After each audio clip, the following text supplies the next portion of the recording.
Congress party में सब कुछ सही नहीं चल रहा है। इसका संकेत बुधवार को मिल गया है, जब कांग्रेस पार्टी के नेता और पूर्व सांसद उदित राज ने अपनी ही पार्टी के सांसद शशि थरूर पर तीखा हमला बोल दिया। इतना ही नहीं, उन्हें भाजपा का सुपर प्रवक्ता बता दिया है।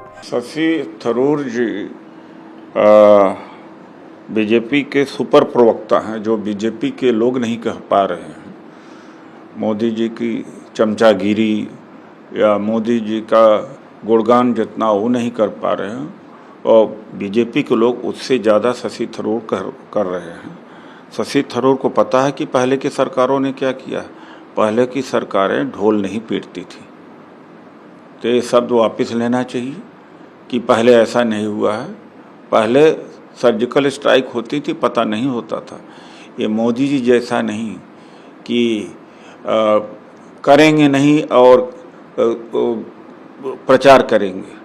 शशि थरूर केंद्र सरकार द्वारा विभिन्न देशों के दौरे पर भेजे गए सर्वदलीय प्रतिनिधि मंडल का हिस्सा हैं और एक प्रतिनिधि मंडल का नेतृत्व कर रहे हैं। शशि थरूर के नेतृत्व वाला प्रतिनिधि मंडल फिलहाल पनामा में मौजूद है। पनामा में ही थरूर के एक बयान से नाराज होकर उदित राज ने अब ये टिप्पणी की है। थरूर ने पनामा में दिए अपने एक भाषण में कहा है कि भारत सरकार ने हाल के वर्षों में अपनी सोच में बदलाव किया है, जिसके बाद आतंकियों को भी यह एहसास हो गया है कि उन्हें भारत में हमले की कीमत चुकानी पड़ेगी। What has changed in recent years is that the terrorists have also realized they will have a price to pay. On that, let there be no doubt.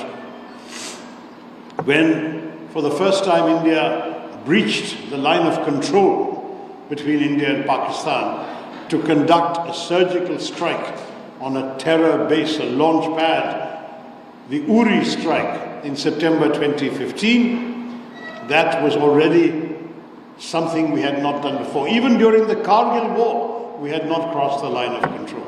In Uri we did. Then came the attack in Pulwama in January 2019. This time we crossed not only the line of control, we crossed the international border and we struck a terrorist headquarters in Balakot. This time we have gone beyond both of those.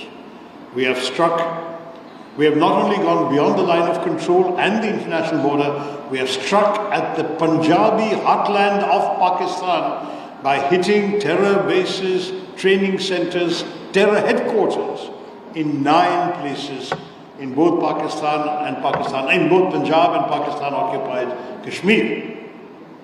And let me say to you, this is going to be the new normal. Our Prime Minister has made it very clear.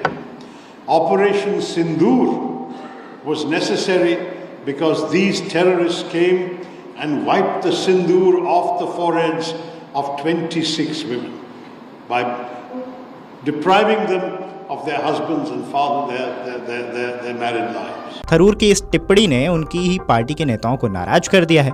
Udit Raj ने कहा है कि कांग्रेस सांसद थरूर भाजपा के super प्रवक्ता बन गए हैं। जो भाजपा नेता नहीं कह रहे हैं, वो शशि थरूर पीएम मोदी और सरकार के बारे में कह रहे हैं। क्या उन्हें पता भी है कि पिछली सरकारों ने क्या किया? केंद्र सरकार भारतीय सशस्त्र बलों का श्रेय ले रही है।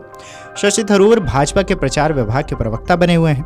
पनामा में दिए गए अपने भाषण में थरूर ने सर्जिकल स्ट्राइक और बालाकोट स्ट्राइक का जिक्र किया और कहा है कि हाल के वर्षों में भारत की सोच में बदलाव आया है।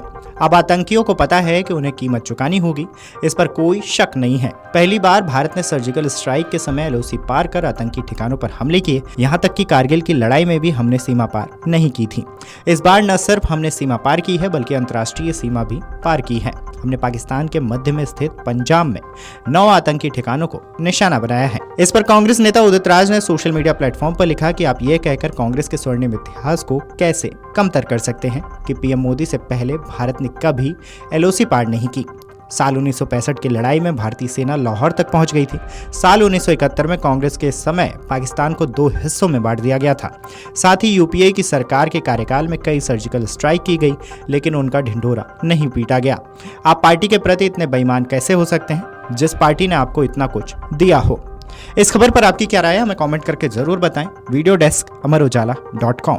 अगर आप ये वीडियो YouTube पर देख रहे हैं तो हमारे चैनल को सब्सक्राइब कर बेल आइकन दबाएं और Facebook पर देख रहे हैं तो हमारे पेज को लाइक करें।